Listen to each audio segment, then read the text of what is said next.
Muy bien, ya estamos grabando. Entonces, la primera parte, les decía, vamos a ver del laboratorio que empezamos, que hicieron el martes y que entregaban ayer, creo. ¿Cómo les fue? ¿Que tuvieron algún problema, alguna complicación? Cuénteme un poquito con respecto a eso.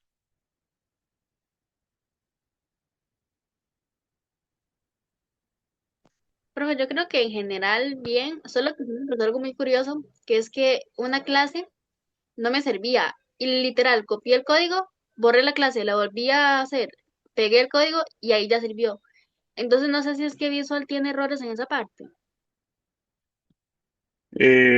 Una clase no le servía eh, y la volvió a crear y igual a como estaba le funcionó.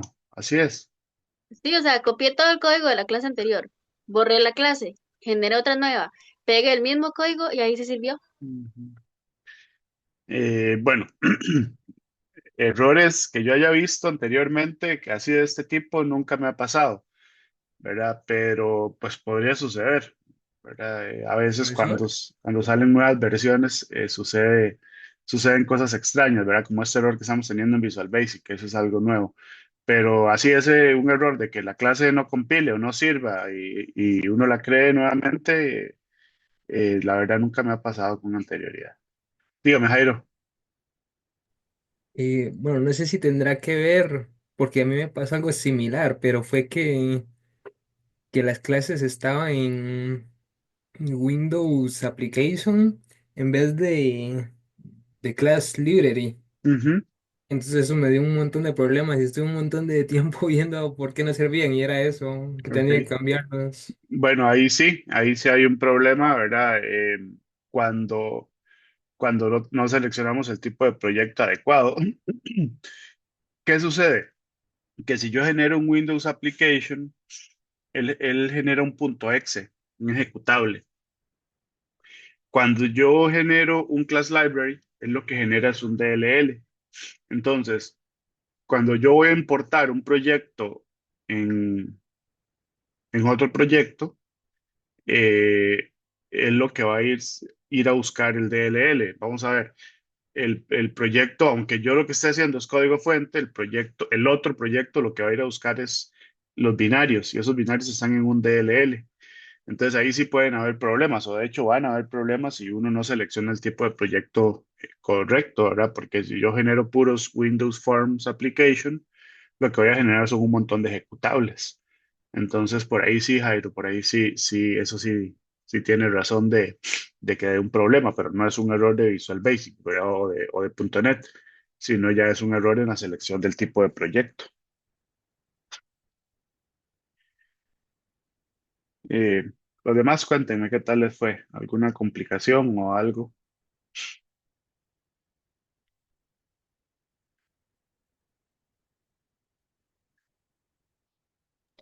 Bueno, a mí en general me fue bastante bien. Lo único que se me medio complicó, digamos, era ya luego en la parte de Business Logic hacer la lógica como para que ya los contactos tuvieran los emails y los teléfonos de ellos, pero ya después sí logré hacer todo eso, entonces todo bien. Ok, pero fue una complicación, digamos, de normal de desarrollo, no fue alguna complicación por la tecnología. Ajá, no. Ya después tuve problemas pequeñitos que me hicieron estar ahí como 2 horas, pero eran cosas muy tontas. Por ejemplo, que en el Data Grid View nada más se puede meter una lista. Yo estaba metiendo como un objeto y obviamente no lo iba a leer, entonces se salía como de los bounds, de los límites, entonces me generaba como 10.000 errores, pero todo bien. Ok, perfecto. Bueno, un poco esa es la idea, ¿verdad? Que, que le salgan esos errores a todo el mundo ahora en este momento y que aprendan un poco a familiarizarse con ellos. Los demás, cuéntenme qué tal.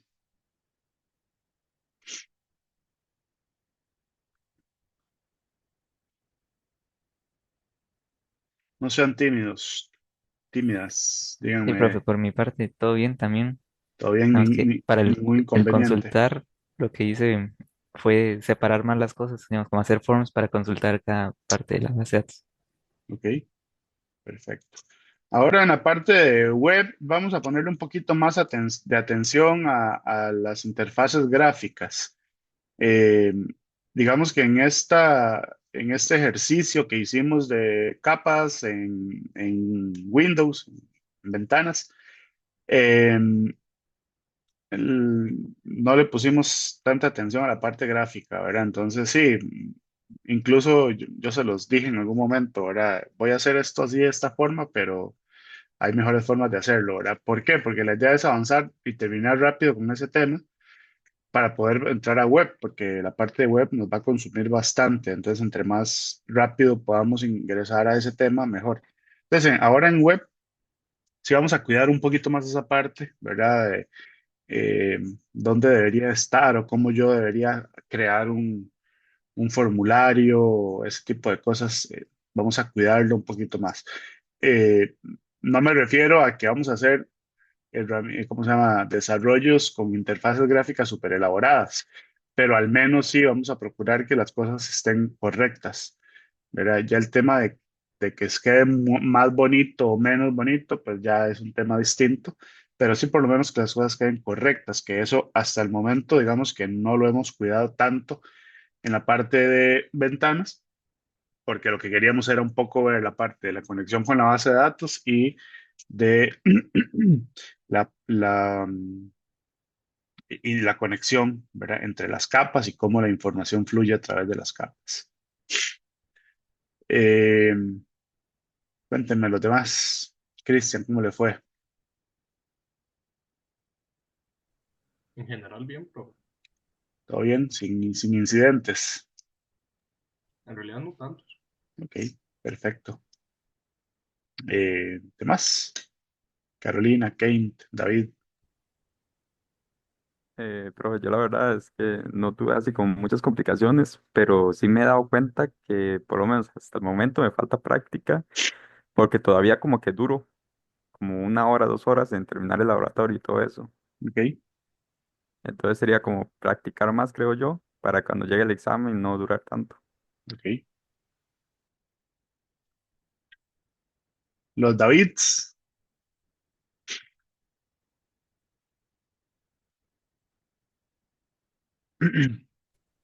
Profe, en mi caso me fue bien, digamos, nada más una parte del código que me dio problemillas, pero porque nadie me mete. Estaba usando no sé si es una función de Visual Basic que se llama using y eso Ah, resetea la conexión y no sabía que reseteaba la conexión. Entonces cuando ya trataba de cargar los datos otra vez, no cargaba el connection string. ok. El using dentro de un bloque, digamos, de un bloque de Ajá. código. Ok, sí. Sí, sí lo vamos a utilizar un poquito más adelante ahora en web como para ver un poco para qué sirve. Este, bueno, muy bien. Entonces, eh, mm, digamos que este laboratorio que ustedes hicieron eh, tenía esa intención, ¿verdad? Que ustedes se ubiquen un poco porque no es lo mismo que yo les explique, que yo haga un ejemplo, ¿verdad? Eh, a que ustedes tengan que hacer todo eso.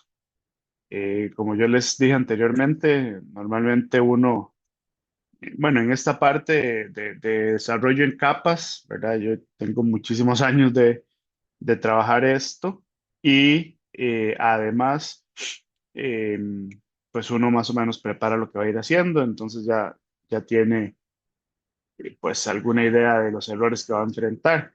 En el caso de ustedes, como están iniciando con esta forma de desarrollar, entonces lo ocupan un poco de práctica. Entonces es un poco la idea de este laboratorio.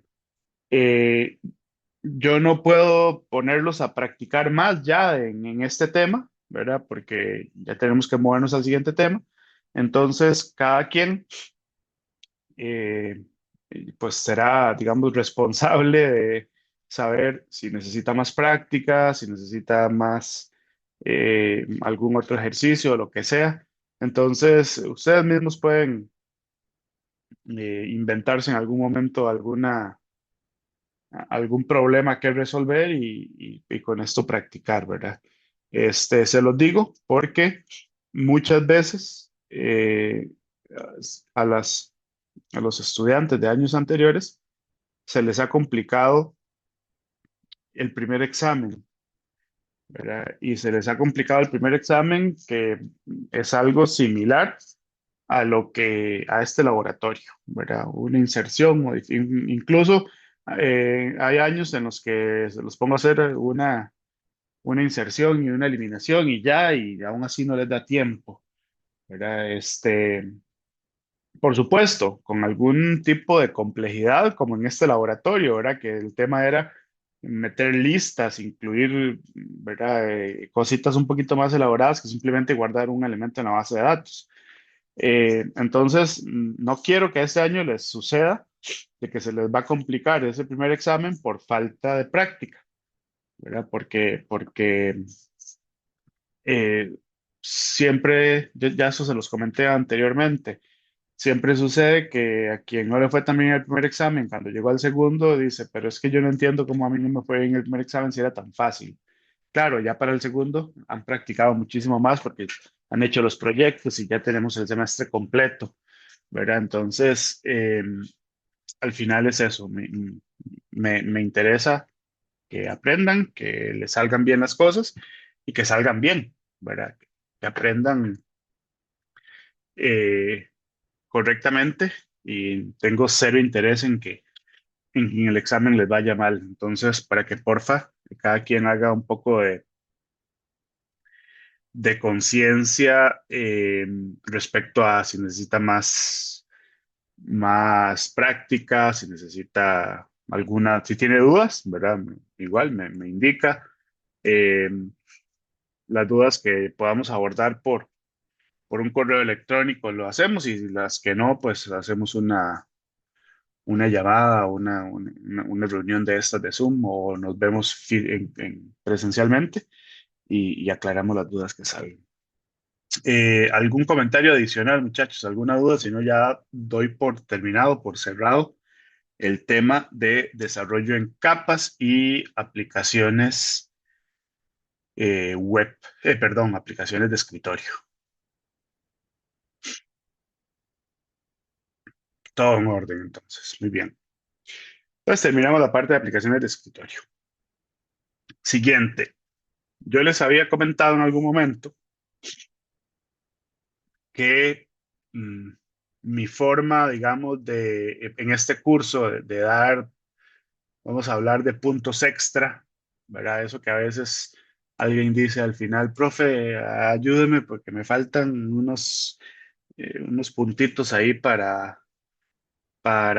que me dé para ampliación o para no ir a ampliación o para que me redondee a la siguiente nota. Digamos que eso yo no lo puedo hacer por reglamento, no puedo simplemente darle puntos a alguien porque se me ocurre, ni quitárselos.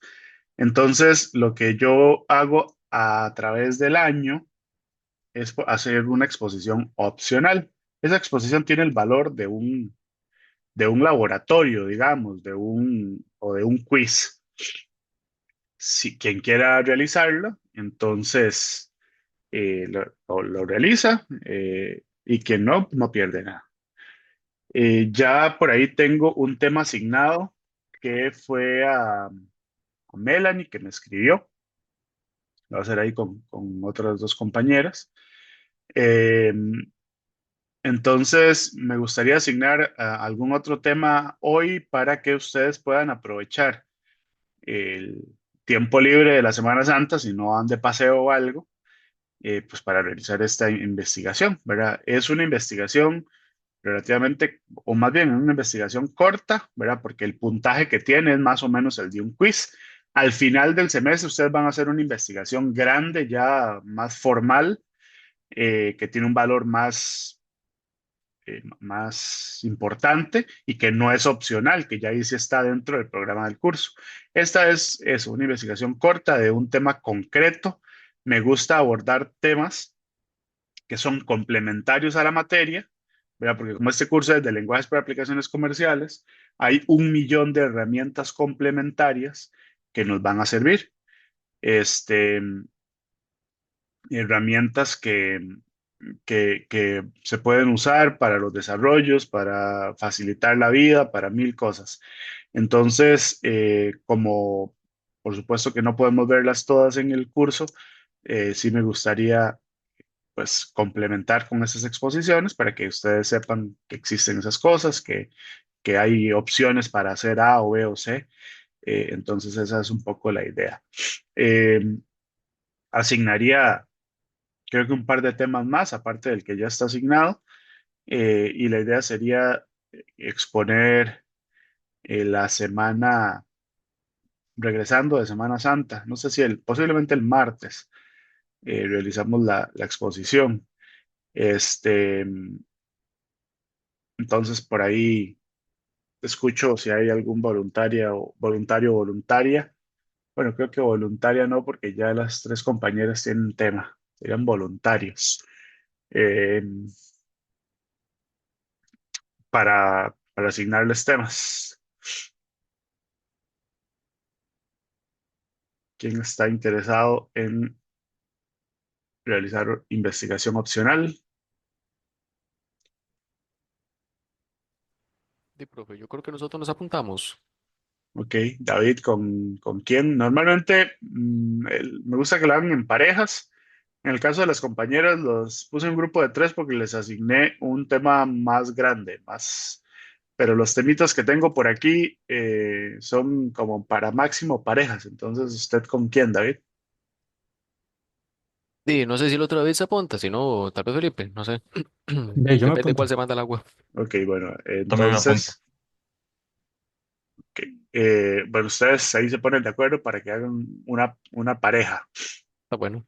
Este, ustedes pueden hablar de, vamos a ver si son dos, aquí tengo varios temas. Eh, de Docker, me gustaría que hablen de Docker y de Kubernetes. Voy a ponerles por aquí en el chat para que no se les olvide. Docker y Kubernetes. Enfóquense sobre todo en Docker, ¿verdad? ¿Conocen Docker? ¿Han escuchado hablar de Docker en un momento? Sí, sí, lo escucho hablar. Ok, entonces enfóquense sobre todo en esta parte de Docker. Docker es una tecnología que ya tiene sus años, que nos permite, nos facilita el despliegue de aplicaciones en contenedores. Es como que yo necesito desplegar una aplicación. eh, Desplegar me refiero a ya sacarla en producción, a ponerla a funcionar. Entonces yo la saco en una cajita que tiene todo lo que necesita. Eso se llaman contenedores.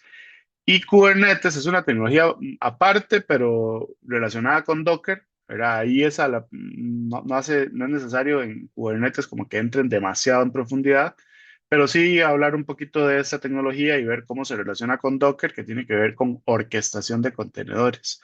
Pero cuando yo tengo ya un despliegue más complejo, que necesito no es un solo contenedor, sino que son múltiples contenedores, entonces Kubernetes ayuda ahí con esa parte. Lo que tienen que realizar es no solo los compañeros de Docker, cualquiera que vaya a hacer una investigación, este, hacen un pequeño documento para los compañeros y pequeños, un resumen ejecutivo, un documentito así como con los puntos claves, este, que a ustedes les hubiera gustado conocer antes de esta investigación, ¿verdad? De 2 o 3 páginas máximo, como de términos, como de cosas así, algo muy concreto, y la presentación que le hacen a los compañeros. Eso es lo que tendrían que entregar. ¿Quién más quiere que le entregue tema para asignar un tema más? Profe, a mí me gustaría, Ok, José Miguel, ¿con quién? ¿Tiene con quién? eh, le pregunté a Erwin a ver si quería, no me respondió, pero Si no, no sé si lo puedo hacer yo solo. Eh, ok, este, vamos a hablar, a investigar un poquito, esta sí la deben conocer, de Git, la tecnología Git. De Pueden, GitHub. Git, eh, GitHub, sí, puede hablar de GitHub un poco, ¿verdad? Porque GitHub es como una implementación de Git, pero quiero que hable en general de Git, ¿verdad? Como la tecnología. Entonces, después por ahí nos puede explicar cuál es la diferencia entre Git y GitHub, ¿verdad? Pero la tecnología en sí, Git, porque no solamente existe GitHub, existen muchos otros repositorios de Git. Entonces, un poco de la tecnología, cómo funciona, para qué sirve y cosas básicas, porque a partir de ahora, eh, los proyectos que vamos a ir haciendo, todos van a ir a un repositorio de Git. Entonces, es importante que los compañeros conozcan. ok, profe. Ujú. Pura vida. Podemos asignar uno más si alguien quiere. Yo, profe. Kane, ok. Kane, vamos a hablar de bases de datos no SQL. Ok, profe, mi compañero sería Cristian. Cristian, ok, perfecto. Bases de datos no SQL, por ejemplo, podría hablar de MongoDB como un ejemplo, pero en general de bases de datos no SQL. Así como a modo de introducción, las bases de datos no SQL son, como su nombre lo dice, motores de bases de datos, pero no son relacionales. No guardan tablas, columnas, sino que guardan otro formato, formato documento.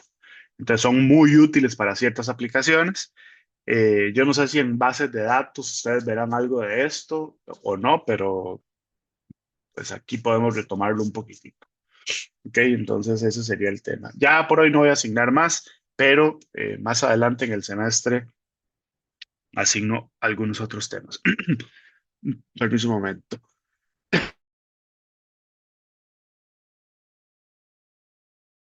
Perdón, ya. Este, entonces, bueno, estamos listos. Ya tengo Docker, Git y bases de datos no SQL y a las compañeras les había asignado Reporting Services y Power BI, ¿verdad?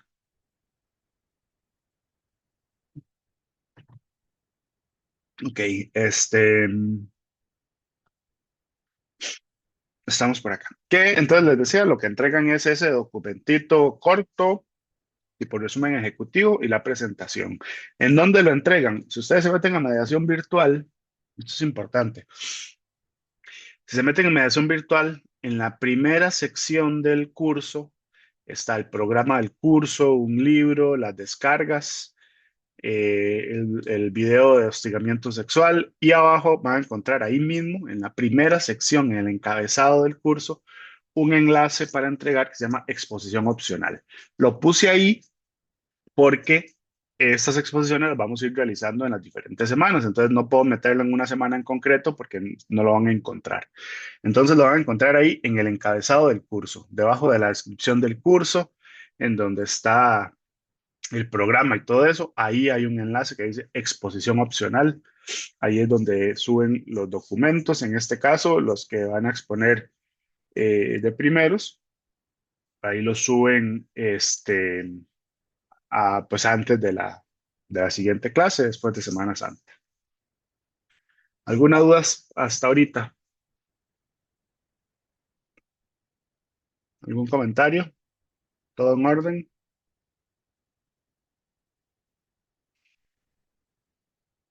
Ok, perfecto.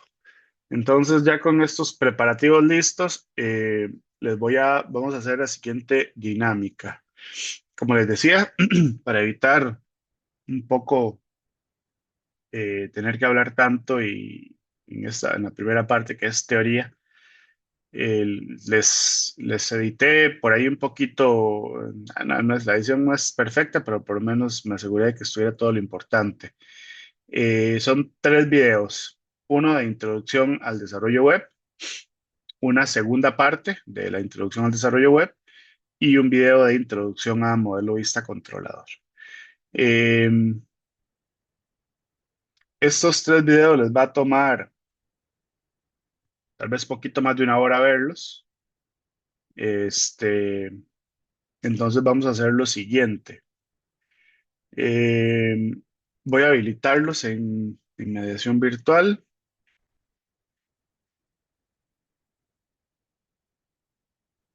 Ya está el primero, ya están los tres habilitados ahí en mediación virtual. Están debajo del enlace a la clase de hoy. Este, por favor, ahí lo revisan, véanlo con atención. Creo que hora y 30 es suficiente. Eso nos daría a las 10 de la mañana. Después de las 10 de la mañana, podemos hacer el receso y podemos regresar tipo 10:30. Entonces, desconectémonos, ven estos tres videos, regresemos a las 10:30 para comentar si tienen dudas, si pues lo que sea necesario, ¿verdad? Y posiblemente surjan algunos comentarios, algunas dudas acerca de lo que está ahí.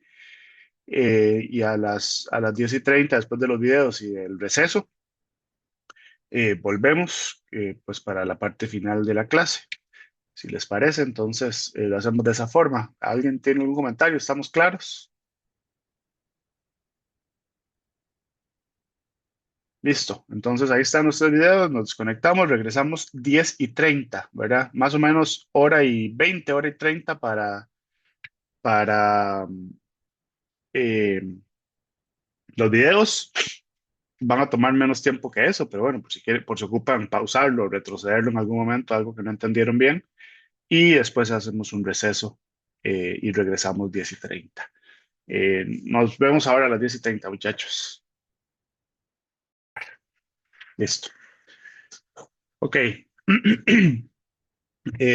Vamos a iniciar, por favor, que me comenten dudas que tengan, comentarios respecto a esta primera parte teórica, sobre todo en la parte, bueno, vamos a iniciar primero con la parte de introducción al desarrollo web. ¿Alguna duda con con estos videos que vieron hace un ratito?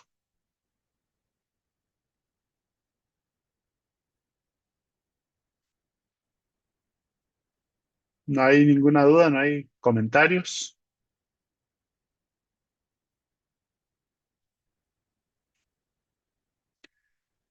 Ok. Entonces, bueno, de esta primera parte de la introducción al desarrollo web, nada más recapitulando un poco, es importante entender que eh, cuando tenemos o cuando desarrollamos una aplicación web, de, desde el servidor vamos a tener código en diferentes herramientas, en diferentes lenguajes, en diferentes tecnologías, dependiendo de lo que utilicemos. Sin embargo, no importa si estamos utilizando .NET, si estamos utilizando PHP, estamos utilizando cualquier cosa, sin importar qué se haya utilizado para ejecutar o más bien para desarrollar la aplicación, siempre para que un servidor web funcione correctamente, debe ser capaz de interpretar eso y hablar, eh, digamos, HTML, que es lo que entienden los navegadores. Pero entonces, para entender un poco por qué yo puedo escribir código en cualquier lenguaje, en cualquier tecnología que acepte desarrollo web, bueno, el servidor, que es donde va a estar la aplicación alojada, ¿verdad? Todas las aplicaciones web tienen que estar alojadas en algún servidor. El servidor puede estar en un data center o puede estar en una computadora de una casa, ¿verdad? Simplemente es una máquina configurada como servidor. Este, Ese servidor tiene que tener el software necesario para poder interpretar lo que ahí dice y al final responder en formato HTML, como les comentaba, como les explicaba en el video. Este estándar, todos los navegadores web deben soportarlo. Ya un navegador web sabe que cuando se conecta a un sitio, de hecho el navegador web no tiene ni siquiera que saber en qué está desarrollado eso. No lo sabe. El navegador web nada más hace una solicitud y sabe que le van a responder con un HTML. Este, ese HTML, cuando hablo de HTML, me estoy acompañándolo de CSS y de JavaScript, ¿verdad? Que son como, a partir de HTML5 se incluyen las tres cosas como un todo, ¿verdad? En la misma tecnología HTML5, ahí está todo. Entonces, eso es lo importante que tenemos que entender del funcionamiento. Eh, Ningún comentario, muchachos, todo está claro. ¿Conocían este funcionamiento o para algunos es nuevo esto?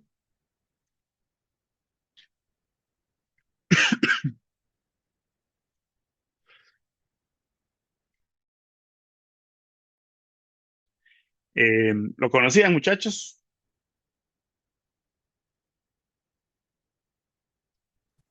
Más o menos, como algo muy básico, en Progress habíamos visto también, habíamos hecho un proyecto en Progress Web, pero con JavaScript, entonces, por lo menos la lógica esencial, digamos que sí.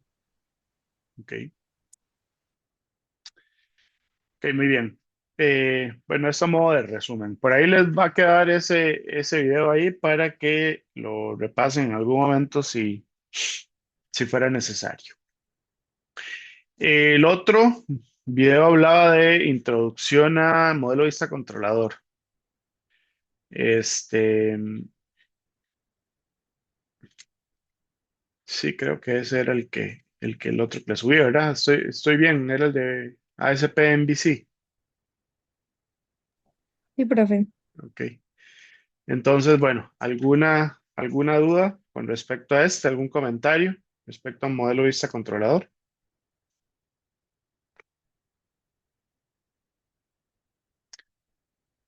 Bueno, acá recapitulamos entonces un poco de lo que se habló.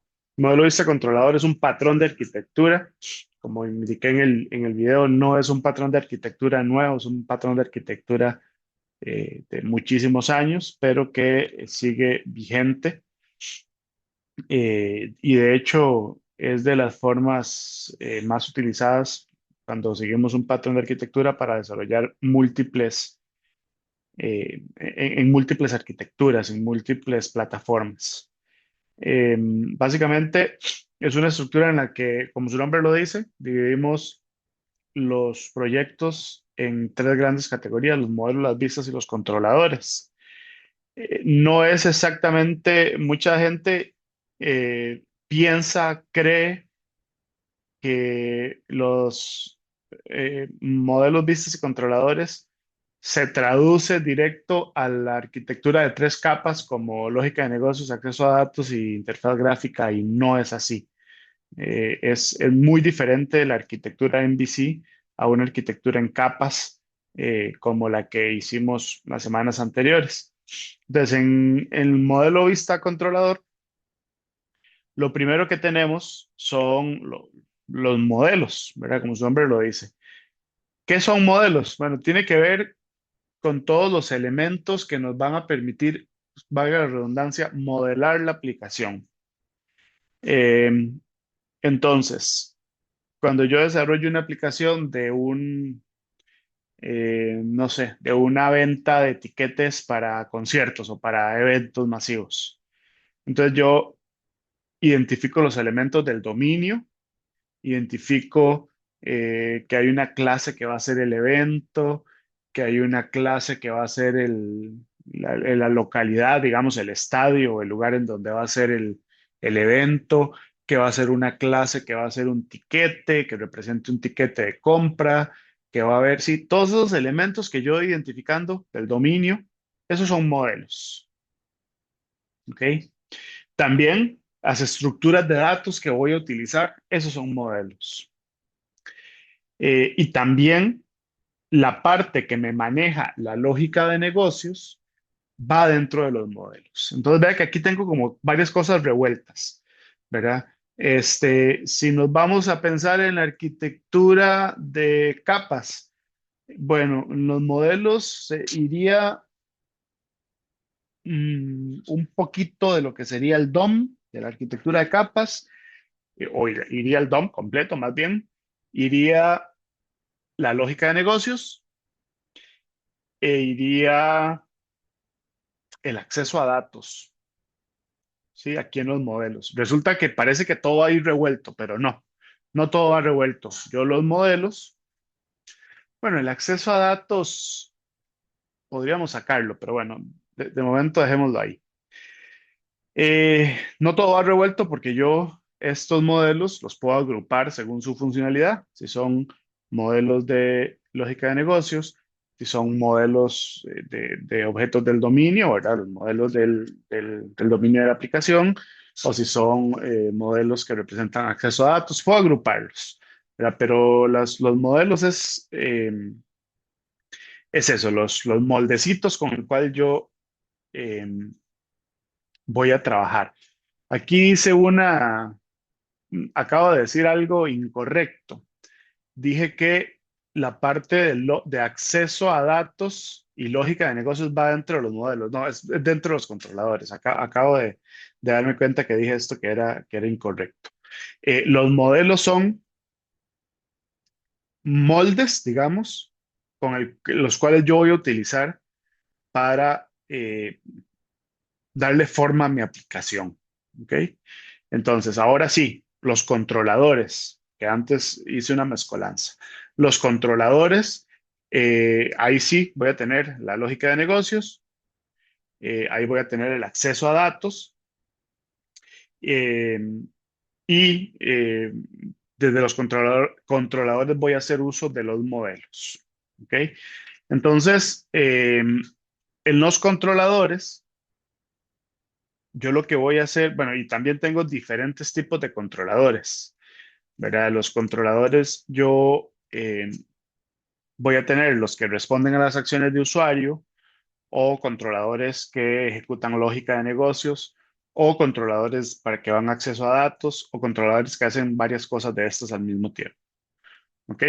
Entonces, en resumen, modelos son estructuras, son moldes, son pequeñas componentes que me ayudan a darle forma a mi aplicación. Controladores son los que se encargan de ejecutar la lógica de la aplicación, los que se encargan de ir a la base de datos, los que se encargan de responderle al usuario, ¿ya? Y las vistas son las interfaces gráficas. ¿Ok? Entonces, bueno, por ahí en el video les explicaba un poco la estructura de MVC. Cuando yo como usuario ingreso a un sitio, a una aplicación web y solicito que, que me muestre una página, por ejemplo, que me muestre un recurso, yo lo que estoy haciendo es interactuando con un controlador. Quien me responde es un controlador, ¿verdad? No exactamente estoy interactuando con una vista. Cuando yo escribo una URL, www, bueno, ya ninguna página empieza con www. Matrícula.ucr.ac.cr. Doy enter y ahí lo que hice fue llamar a un controlador, sin darme cuenta, porque yo soy un usuario final y nada más ingreso. Pero lo que hago es ingresar a un controlador. Y ese controlador dice, mira, aquí viene alguien que me está pasando esta URL. O me está pasando esta URL con estos parámetros, que en la URL se pueden pasar parámetros también. Entonces el controlador dice, ok, cuando alguien me pide esta URL, yo tengo que ejecutar esta y esta acción y devolverle esta vista. Entonces el controlador ejecuta el código que tiene que ejecutar y devuelve una vista. Esa vista eh, va en formato HTML. Esa vista puede estar basada en un modelo. ¿verdad? Porque si yo me meto a, no sé, a matrícula y me meto a ver los detalles de un curso y me muestra la información de un curso, no sé si matrícula tiene algo para ver el detalle, pero digamos, imaginemos que sí. Yo me meto y me muestra la información de un curso. Estoy viendo una vista, que esa vista lo que está haciendo es mostrando de manera gráfica el modelo curso que yo tengo en mis modelos. Porque el modelo curso yo tenía la sigla, el nombre, la cantidad de créditos, eso en una clasecita, ¿verdad? Entonces la vista que me muestra el detalle del curso, lo que está haciendo es dándole forma a eso, dándole un formato de una página web a eso. Entonces, las vistas funcionan de esta forma, ¿verdad? Los controladores responden, muestran una vista y dentro de la vista puede o no ir un modelo en el que va la información que esa vista va a estar mostrando. Entonces, básicamente eso es la arquitectura de MVC. Yo entiendo perfectamente que así, hablado en el aire, a veces es fácil de captar, pero no me preocupa en este momento porque eh, cuando empecemos a trabajarlo, a desarrollarlo, esto lo vamos a hacer. Pero primero vamos a crear unos cuantos modelos, vamos a crear controladores que respondan a las acciones del usuario y vamos a crear vistas. Esas vistas van a ser enviadas desde controladores. Esas vistas van a llevar incluido adentro modelos de diferentes tipos. Entonces eso lo vamos a hacer en repetidas ocasiones y esto va a quedar mucho más claro una vez que lo empecemos a trabajar. Perdón. Eh, ¿Alguna duda, muchachos? ¿Algún comentario? ¿Qué experiencia tienen con MVC? ¿Qué conocían de MVC hasta antes de hoy? Bueno, en Progra 1 habíamos hecho al final del semestre como un trabajo con ese patrón de diseño y ya en Progra 2 lo que habíamos visto, bueno, lo que al menos yo había visto por encima era en los patrones de diseño, pero no lo hemos trabajado como muy a fondo, digamos. Ok. Bueno, aquí sí vamos a utilizarlo como la arquitectura de una aplicación que vamos a desarrollar en los siguientes meses. Entonces ya aquí sí lo implementamos como com- completo, digamos, ya. Eh, ok, digamos que ahora lo que nos tocaría es ya empezar a trabajar una aplicación en MVC, pero eh, no quiero empezar y dejarlo eh, a medias. Entonces voy a comentar otro tema pequeñito que son Razor Pages. Ok, dentro de .NET, déjenme mostrarles una presentación, ahora sí.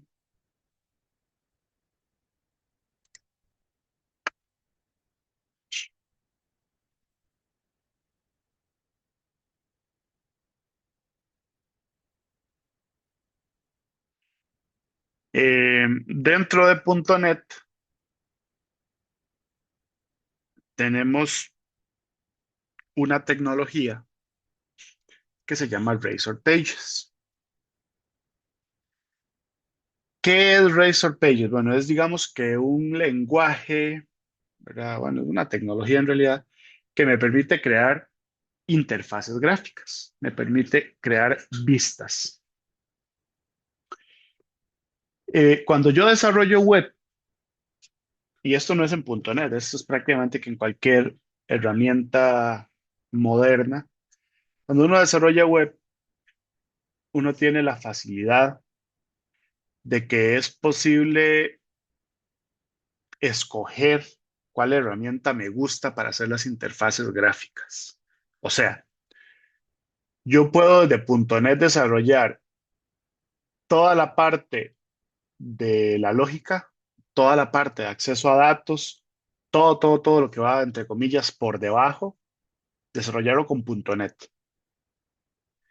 y exponerlo para usarlo con interfaces gráficas hechas en cualquier otra tecnología de front-end que no tenga nada que ver con .NET, Angular, no sé, cualquier tecnología que no tenga nada que ver con .NET, yo podría conectarla eh, para hacer las interfaces gráficas. Entonces alguien podrá decir, mira, a mí me gusta mucho .NET para todo lo que es el back-end.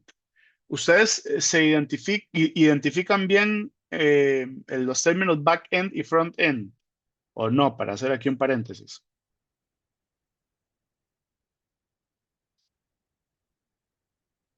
¿Han escuchado Yo hablar sí de los back? identifico. Ok. ¿Los demás? ¿Alguien no sabe qué es back-end y qué es front-end? ¿Cuál es la diferencia?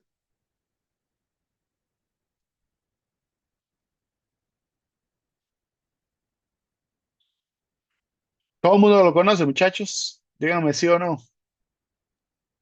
Creo que sí. Ok. Entonces, así, a grandísimos rasgos, backend es todo lo que está, digamos, por debajo, todo lo que el usuario no ve, toda la parte de lógica, toda la parte de acceso a datos, y frontend es toda la parte que los usuarios ven. Entonces, cuando yo desarrollo web, y voy a hablar en .NET en este caso, ya vamos a utilizar las versiones nuevas de .NET, ¿verdad? Digamos, .NET Core, que no se llama Core, pero digámosle así para separarlo del .NET estándar.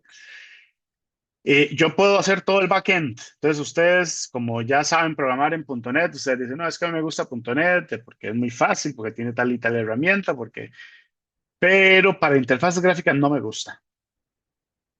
Es muy tieso, o hay otra herramienta que me gusta más, o lo que sea. Entonces, está la facilidad de desarrollar todo el backend en .NET y pegar eso con cualquier otra cosa que haga frontend, con otra herramienta de otro fabricante, de otra cosa que no tiene nada, absolutamente nada que ver con .NET. Pero bueno, ¿para qué les digo esto? Bueno, para decirles que a pesar de que eso se puede hacer, si usted quiere hacer todo en .NET, Razor, Razor Pages, esto que está por aquí, es la tecnología que está dentro de .NET para desarrollar sitios o para desarrollar frontend, ¿verdad? Para desarrollar interfaces gráficas.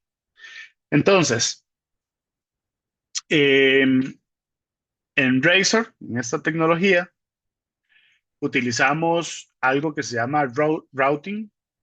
Pero nosotros vamos a utilizar un poco de Razor porque vamos a hacer la interfaz gráfica aquí en .NET. Tal vez más adelante podemos hacer algo basiquito en una tecnología completamente aparte y lo pegamos a un backend de .NET. Pero de momento vamos a utilizar todo en .NET para hacer todo dentro de una sola plataforma. Entonces utilizamos, dentro de Razor tenemos algo que se llama el routing, el enrutamiento,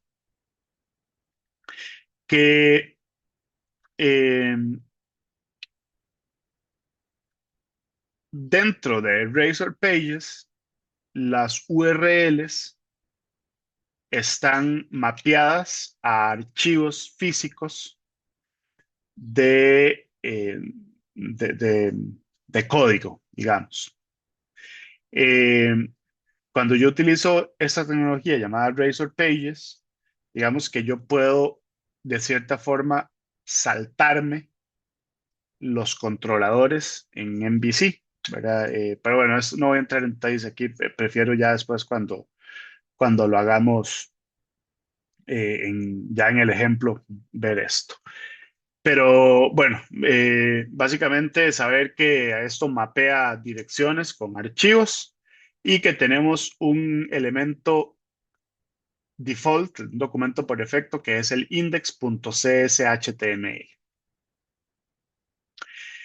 Eh, no voy a profundizar en esto porque esta parte de enrutamiento dentro de Razor Pages, digamos que tiene un conflicto con el enrutamiento dentro de MVC.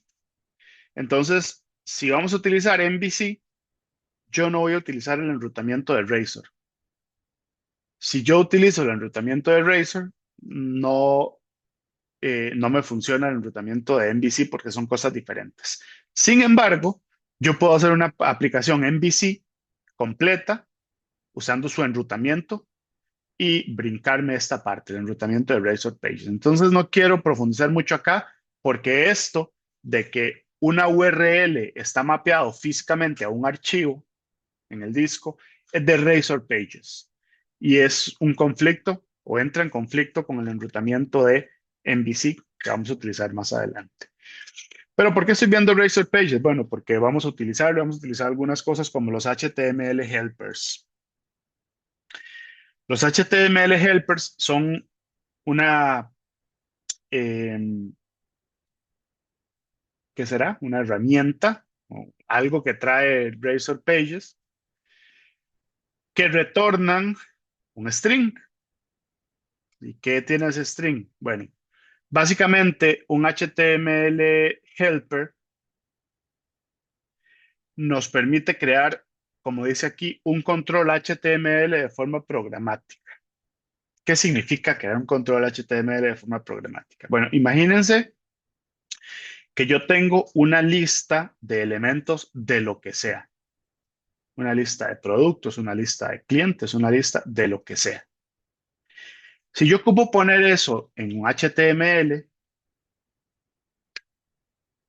tendría primero que ir a crear un objeto HTML de tipo table. A ese table ir a ponerle columnas y para cada columna agregar filas, ¿sí? Y a ese tendría que ponerle un header y tenía que poner, sí, tengo que armar con HTML, tengo que armar esa lista manualmente. Si yo uso un HTML helpers, yo puedo pasarle por ejemplo, una lista y decirle a Razor, hey, aquí tengo esta lista o aquí tengo este objeto de tipo persona. Muéstrenmelo en una interfaz gráfica. Entonces, el HTML helpers crea un control HTML y renderiza toda la información que ese objeto que yo le pasé en controles. ¿Ok? Eh, por eso se llama helper, porque es una herramienta, es un ayudante. ¿Puedo programar sin helper? Sí, sí puedo.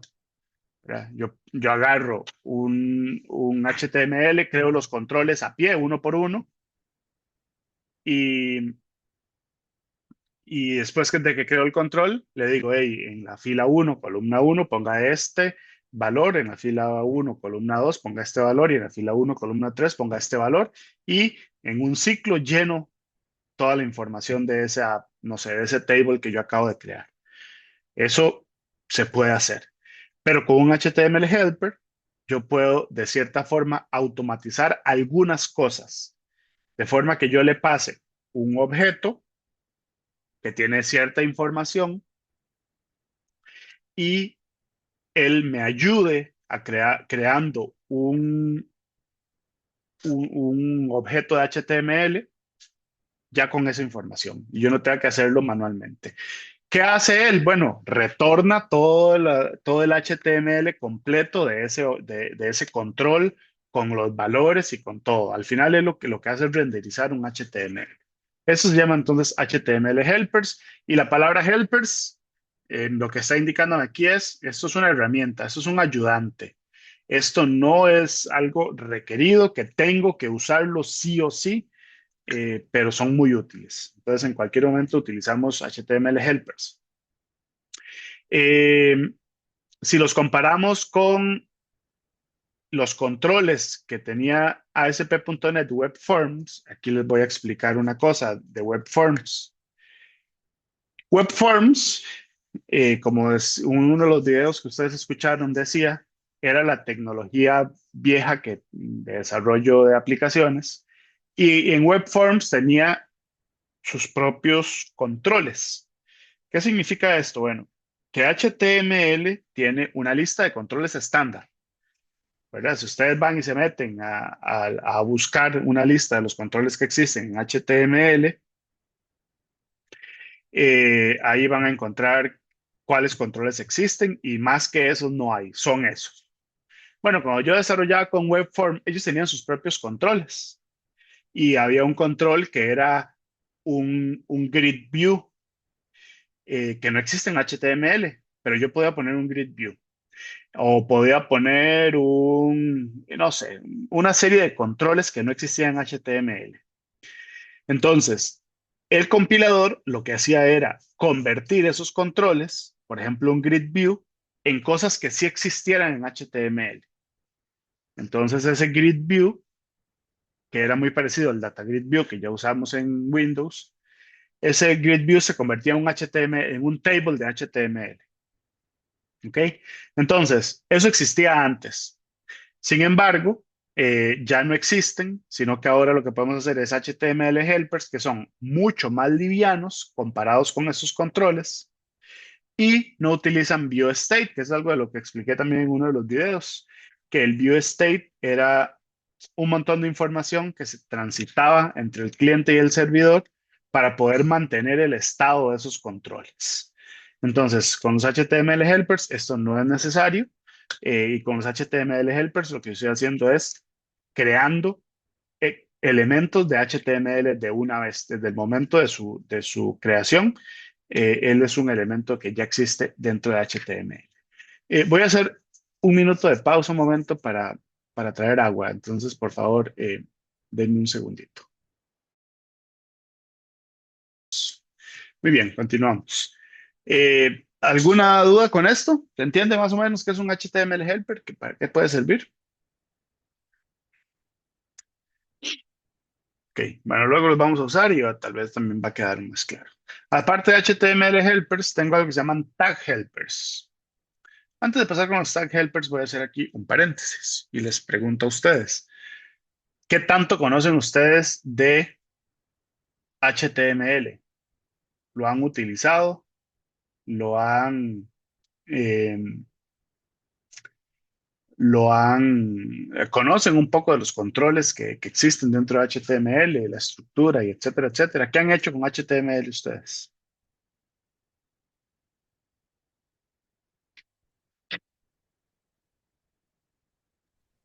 Bueno, al menos en mi caso, de hecho un compañero antes dijo, habíamos hecho un proyecto en Progrados con HTML que era como una página para manejo de doctores y demás, pero eso es como lo que he hecho con HTML. Y bueno, en cursos de mate o así, que he hecho páginas o cosas, pero no muy elaboradas. Aparte de que en ese proyecto los documentos para obtener la información eran en formato JSON y todo, entonces, Ok. Bueno, vean, en este curso yo asumo que ustedes tienen las bases de HTML. O sea que yo no tengo que ir a explicarles que HTML es un lenguaje de etiquetas, que yo abro una etiqueta con un control y que tengo que cerrarla y que ese tipo de cosas muy básicas yo asumo que ustedes las saben. Entonces, si ustedes sienten por ahí que no están tan bien con HTML, tampoco es que tienen que ser gurús en HTML, vamos a usar lo básico, pero sí que se entienda esto. Si sienten que no es su caso, eh, hay un millón de recursos en línea que le explican los controles y la estructura de los HTML, ¿verdad? Pero yo no lo voy a ver desde cero porque ya eso es algo que se ve en los cursos de Program, ustedes mismos han dicho, ¿verdad? Entonces, aquí es importante hacer esta aclaración exactamente por eso, porque yo asumo que conocemos lo básico, ¿verdad? Ya les digo, no vamos a hacer cosas, de todos modos HTML tampoco es que le permite a uno hacer cosas ahí extremadamente complejas y complicadas, pero con saber lo básico, entender lo básico de HTML, este, vamos a, va a ser suficiente. Ok, entonces, ahora sí, continúo. Lo otro que teníamos son tag helpers. Los tag helpers se inventaron con .NET Core, ¿verdad? No existían antes de .NET Core.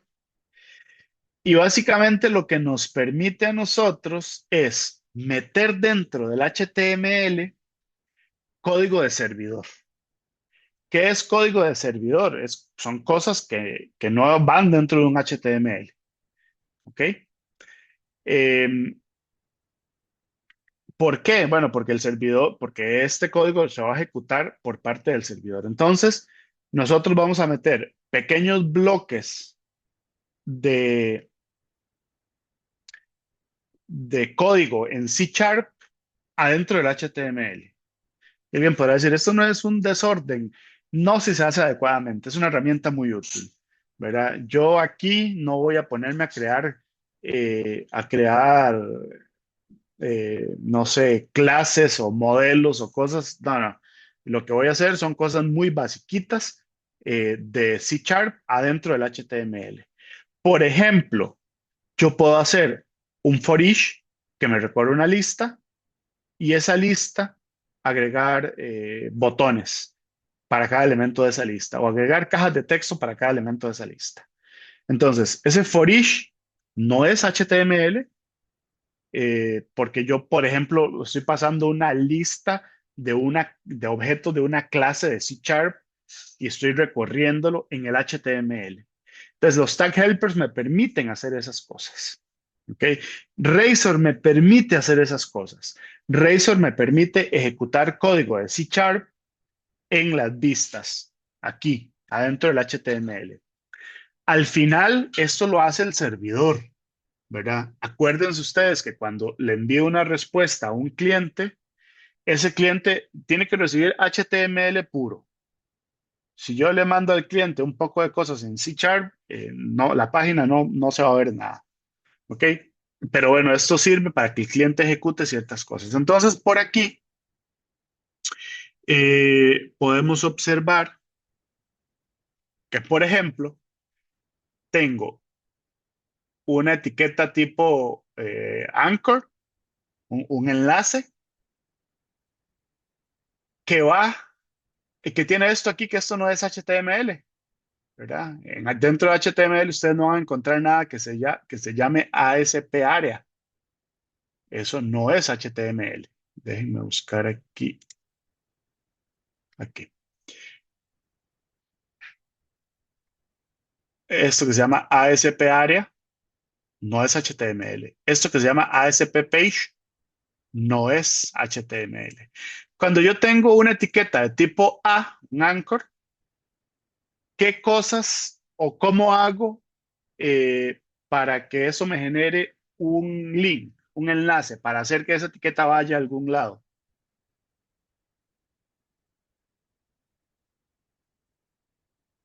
Si ustedes quieren hacer un link en HTML, ¿cómo lo hacen?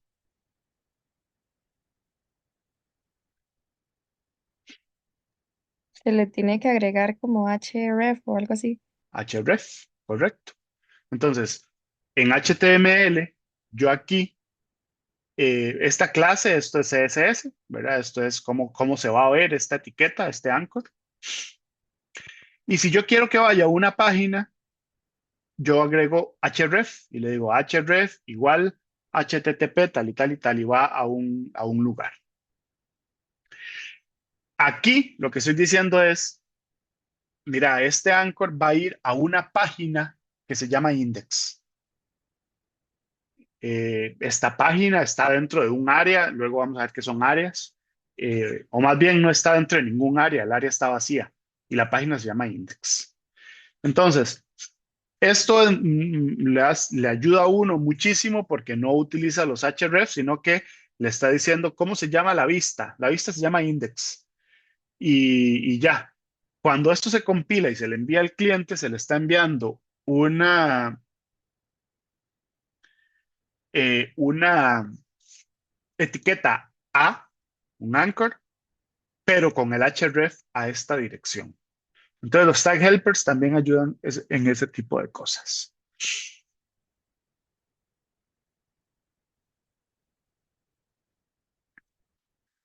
Ok, aquí tenemos una comparación de tag helpers contra HTML helpers. Em, las dos están creando un label para un elemento que se llama nombre, solo que este de arriba está haciendo con un HTML helper y este lo está haciendo con un tag helper. ¿Cuál es la diferencia? Bueno, en el HTML helper yo agrego código de Java, de C Sharp, este arroba html.label, esto es código de C Sharp. Te le digo, agrégueme un label con estas características y vea que incluso hago new class, ¿verdad? Es código de C Sharp. El tag helper, yo creo una etiqueta HTML como es un label común y corriente y le digo que eso va a ser para un control que se llama name. Entonces, estos dos estoy haciendo lo mismo con un HTML helper y con un tag helper. De momento, nada más que sepan que esto existe y que los vamos a estar utilizando, que es meter un poco de código de C Sharp dentro de las vistas para hacer mucho más fácil la interacción. ¿Ok? Esto con respecto, es lo que quería que sepan con respecto a Razor. Eh, en resumen, porque ya voy a pasar a otra parte. En resumen, Razor es la tecnología o una de las tecnologías de .NET que me permite desarrollo de interfaces gráficas web, ¿verdad? Para no tener que utilizar HTML puro, sino que poder utilizar ciertas cosas ahí que me faciliten la vida. Y pues vamos a estar utilizándolo. Dentro de eso vamos a encontrar cositas como tag helpers, HTML helpers. Dentro de Razor yo puedo escribir bloques de código de C Sharp. Puedo pasar por parámetro una clase de C Sharp. Entonces, para que entiendan por dónde va este asunto. Esto lo vamos a estar utilizando en ASP.NET Core. Y aquí les voy a explicar cómo funciona una aplicación de ASP.NET Core, una aplicación web. Vamos a conocer algo que es como el pipeline. El pipeline, si lo traducimos, es como una tubería. Esa tubería es básicamente cuando tengo una solicitud desde un navegador, esa solicitud entra a esa tubería y pasa por una serie de procesos hasta llegar a hacer lo que tiene que hacer. Entonces, eso se llama pipeline. Entonces, imagínense que esa tubería está conformada por pedacitos de tubo y cada pedacito de tubo hace algo, ¿sí?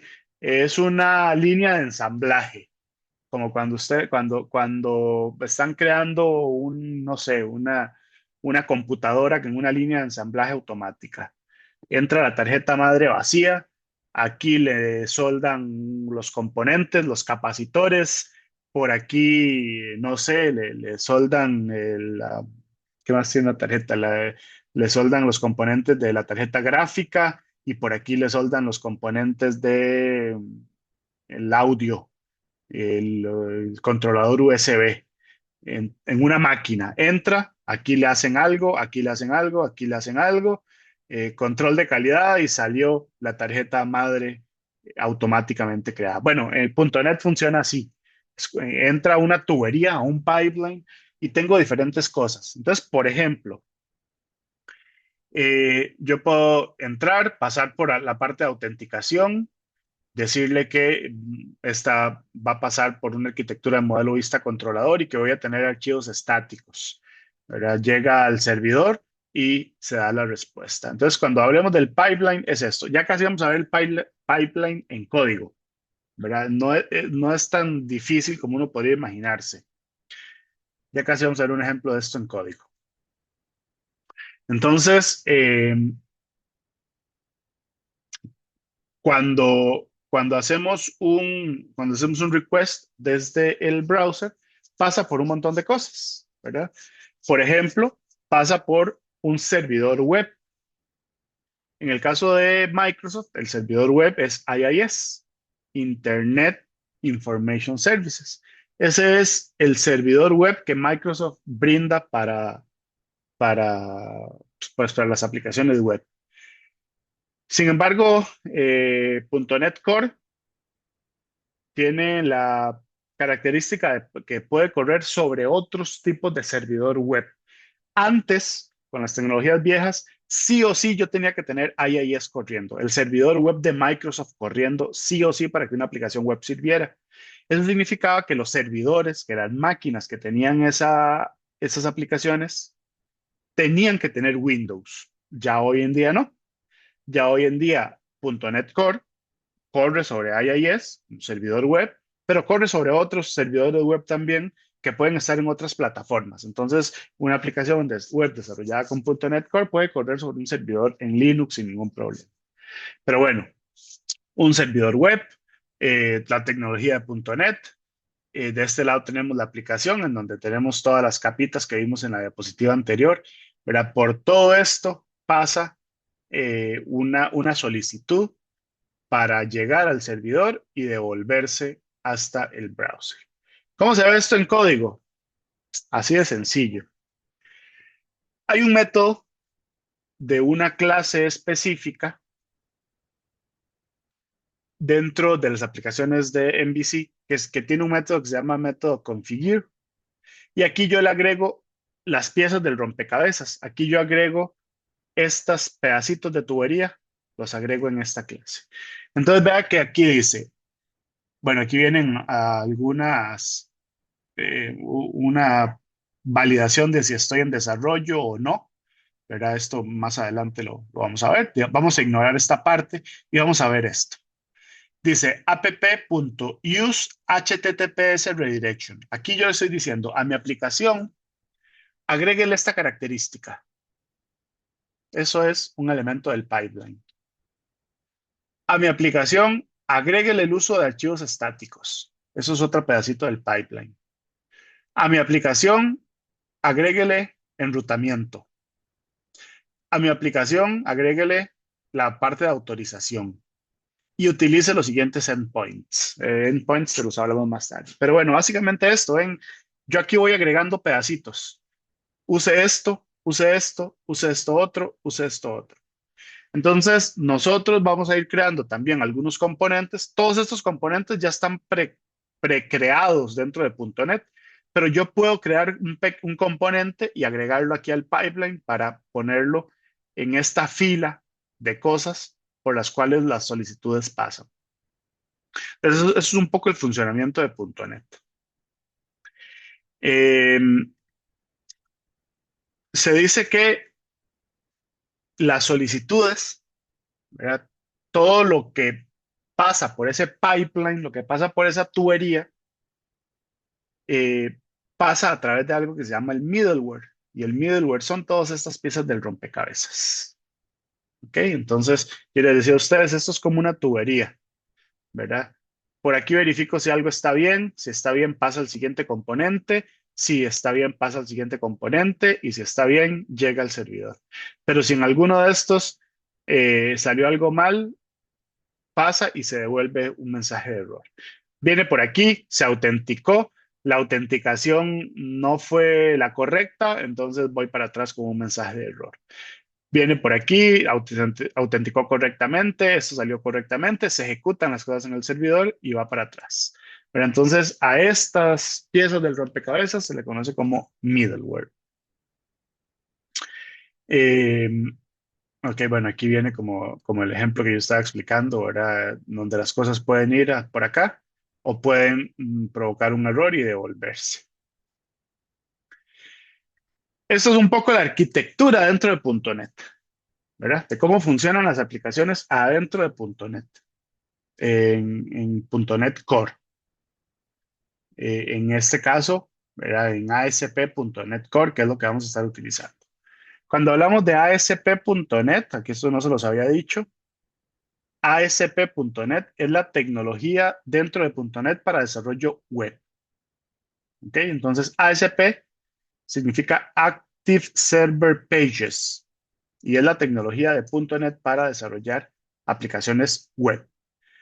Desde lo más viejo que existía antes, que se llamaba Web Forms, hasta lo más nuevo de hoy, está dentro de ASP.NET.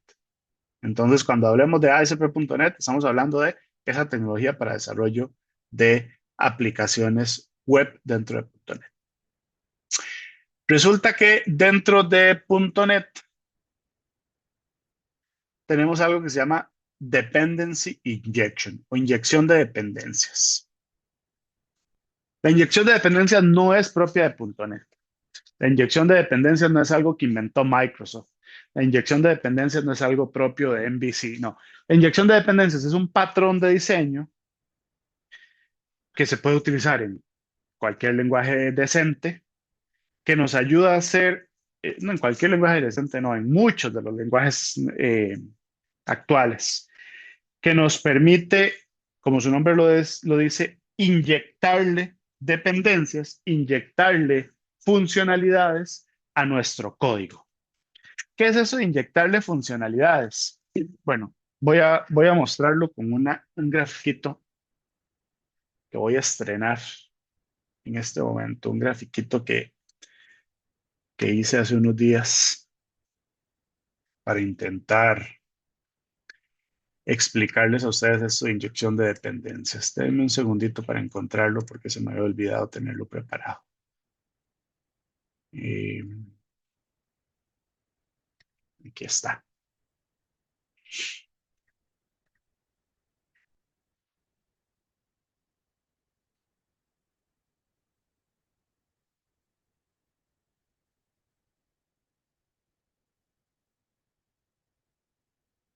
¿Ok? ¿Qué es la inyección de dependencias? La inyección de dependencias es, imagínense que yo tengo una aplicación que tiene funcionalidades como envío de correos electrónicos, acceso a la base de datos y un log de transacciones, un registro donde yo voy guardando todo lo que los usuarios hacen. Y ponga aquí cualquier eh, cualquier otra funcionalidad que esa aplicación tenga y que se vaya a usar en diferentes lugares. Entonces, por ejemplo, yo tengo una funcionalidad que permite enviar correos desde mi aplicación, notificaciones por correo electrónico. Y desde este formulario ocupo acceder a esa funcionalidad, pero también ocupo acceder a esa funcionalidad desde ese formulario y también ocupo acceder a esa funcionalidad desde ese formulario. Entonces, la inyección perdón, el envío de correos electrónicos tengo que ponerlo en este formulario, en este formulario y en este formulario. Resulta que la aplicación también tiene acceso a bases de datos y desde este formulario ocupo acceder a la base de datos, desde ese también y desde ese también. Entonces, tengo que hacer la implementación aquí, la implementación aquí, la implementación aquí. Y esta otra funcionalidad, sea la que sea, también lo ocupo en nuestros formularios. Pero entonces vean que tengo 3 lugares diferentes en donde ocupo 3 o 5 o 10 funcionalidades que ya están hechas y que puedo reutilizar. Entonces, sin inyección de dependencias, yo tendría que hacer esta maraña, ¿verdad? Tener las funcionalidades por aquí y por aquí implementar esto, por aquí implementar esto y por aquí implementar esto y con todas. Entonces, se hace por aquí una pequeña maraña, pequeña no, una gran maraña. El código queda muy acoplado,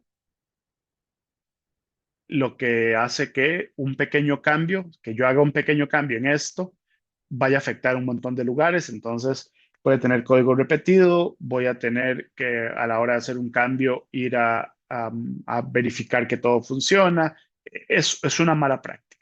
Si yo tengo inyección de dependencias, yo voy a tener las funcionalidades desarrolladas por aquí, pero voy a tener un elemento que se llama un contenedor de dependencias. Entonces aquí es donde yo guardo, imagínense que es un cajón en donde yo meto las funcionalidades que podrían necesitarse en varios lugares. Entonces, este formulario necesita acceso al correo, le dice el contenedor de dependencias, hey, dame la funcionalidad de enviar correos. Y este contenedor le dice, tome, aquí está. Este formulario dice, hey, yo ocupo acceder a la base de datos. Le dice el contenedor de dependencias, hey, mándeme la funcionalidad de acceder a base de datos. Y el contenedor de dependencias le dice, acá está. Y así sucesivamente, ¿verdad? Aquí con 3 funcionalidades, pero imagínense que yo tenga 15 funcionalidades distintas y 25 forms. Entonces, esta maraña, imagínense cómo se haría. Si yo lo hago con un contenedor de dependencias, entonces básicamente es eso, ¿verdad? Eh, una cajita en donde yo guardo las herramientas. Es una caja de herramientas. Yo le digo, aquí está el destornillador, aquí está el alicate y aquí está la cuchilla. Cuando alguien ocupe un desatornillador, se lo pide a la caja de herramientas. Entonces, este ocupa una cuchilla, le dice a la caja de herramientas, pásame la cuchilla. Y él dice, ok, toma, aquí está. La cuchilla es una funcionalidad, ¿verdad?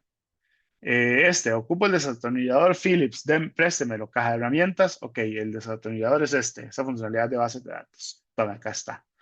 Entonces, con inyección de dependencias como patrón de diseño, podemos manejar de forma mucho más ordenada, mucho más eficiente estas dependencias, estas funcionalidades que son reutilizadas. Estas funcionalidades que yo las creo una vez y las voy a estar utilizando constantemente en diferentes lugares. El más claro ejemplo es la base de datos. Entonces van a ver que nosotros vamos a crear una arquitectura que al inicio va a parecer demasiado compleja, porque alguien va a decir, "Ah, profe, usted está haciendo 4 clases para hacer una cosa que yo hubiera hecho en una sola clase". Entonces, al principio parece mucho trabajo innecesario, pero después van a ver cómo reutilizamos ese código y una funcionalidad, por ejemplo, de guardar un elemento en la base de datos, prácticamente no tengo que escribir nada de código porque ya reutilizo algo que estaba. Entonces, al inicio, eh, pareciera más trabajo. Obviamente vamos a utilizar una serie de patrones de diseño, no solo inyección de dependencias, que al principio nos va a traer así una gran cantidad de trabajo comparado con si no lo utilizo, pero después ustedes van a ver que agregar una funcionalidad a la base de datos es algo extremadamente sencillo. La primera vez es complicado, pero las otras veces es prácticamente transparente, prácticamente cero código, ¿verdad? Entonces, aquí es donde vamos a ver un poco la reutilización. Entonces, esto es otro de los temas que vamos a estar trabajando en las primeras clases, ¿verdad? Y todo esto que les acabo de hablar, vamos a necesitarlo a la hora de crear nuestra aplicación. Este, por eso les di toda la teoría hoy, ¿verdad? Porque ya cuando en la próxima clase vayamos a crear la aplicación, entonces aquí ya podemos hacer referencia a que esto es una inyección de dependencias, a que esto es un tag helper, a que esto es un HTML helper, de que esto es un elemento, sí, porque ya ustedes deben conocer bastante de cómo, de cómo están estructuradas estas aplicaciones. Y básicamente esto es la teoría. Yo sé que hoy estuvo pesado, ¿verdad? Desde la mañana escuchando teoría y teoría no, pues son explicaciones, ¿verdad? Pero es escuchar y escuchar. Hoy no fue nada práctico, pero es lo que necesito saber, que ustedes sepan para arrancar con desarrollo web. ¿Alguna duda? ¿Algún comentario?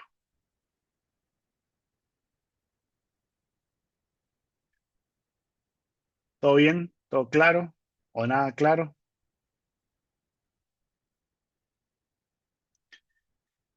Muy bien. Antes de irnos, voy a necesitar un voluntario o voluntaria más para que investigue un temita que vamos a ocupar pronto. Entonces, si alguien quiere salir también de eso de una vez, si está interesado, me indica para darle un tema.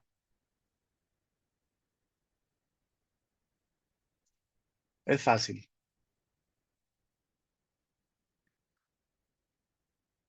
¿Nadie más? Ok, bueno, yo lo doy en la próxima clase. Eh, Estamos, muchachos, entonces, que pasen una bonita Semana Santa, que puedan ahí descansar un poco y desconectarse un poco de las responsabilidades. Y nos estaríamos escuchando, viendo más bien el martes, de este martes en 8 ya después de Semana Santa, para empezar con desarrollo web. Eh, Gracias por conectarse hoy. Ahí queda los videos, por si quieren volver a repasarlos. Voy a estar subiendo la grabación también de la última parte de lo que acabamos de hablar para que también lo puedan por ahí repasar si lo consideran necesario. Listo, muchachos, feliz fin de semana, nos vemos.